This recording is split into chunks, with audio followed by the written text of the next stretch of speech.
મારું કિડ મારું સાંભળતું જ નથી અને હું જે કહું એનાથી ઊંધું જ કરે છે. દરરોજ તમારું કિડ એક ક્લાસ ડેફિનેટલી અટેન્ડ કરે છે અને એ ક્લાસના મેઇન ટીચર ઇઝ યુ. તમે તમારા કિડને એડવાઇસ આપી કે મોબાઈલ ઓછો વાપરો, it's good, but what he sees કે ઘરના બધા જ જેવા નવરા પડે એવા મોબાઈલ લઈને બેસી જાય છે.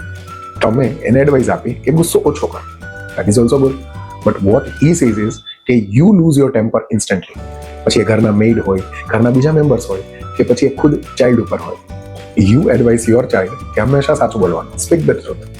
બટ કોઈકનો ફોન આવ્યો અને તમે એને કીધું કે એને કહી દેજે કે પપ્પા ઘરે નથી, યુ ટેલ ધેમ કે બધા સાથે રિસ્પેક્ટફુલી વાત કરવાની, but knowingly or unknowingly what you do, કેટલા બધાની સાથે અને એ કિડની સામે જ તમે જ રૂડ બિહેવ કરી લ્યો છો. કિડ શું અને શેમાંથી શીખશે? તમારા શબ્દોમાંથી કે તમારા બિહેવિયરમાંથી? એ ખુદ કન્ફ્યુઝ થઈ જશે કે ખરેખર કરવાનું શું છે.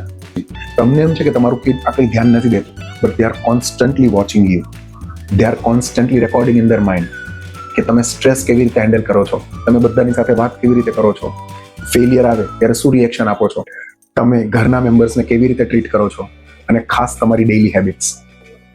એક પોઈન્ટ આવશે કે જ્યારે તમારું સાંભળવાનું બંધ કરી દેશે, બટ એ તમને જોવાનું ક્યારેય બંધ નહીં કરે. તો જ્યારે હવે તમે એવું એક્સપેક્ટ કરો ને કે મારા કિડમાં આ ક્વોલિટી જોઈએ છે, ત્યારે પહેલાં તમારે એવું બનવું પડશે.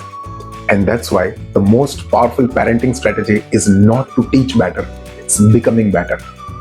Follow NeuroNurture to get the further insights into the child psychology series.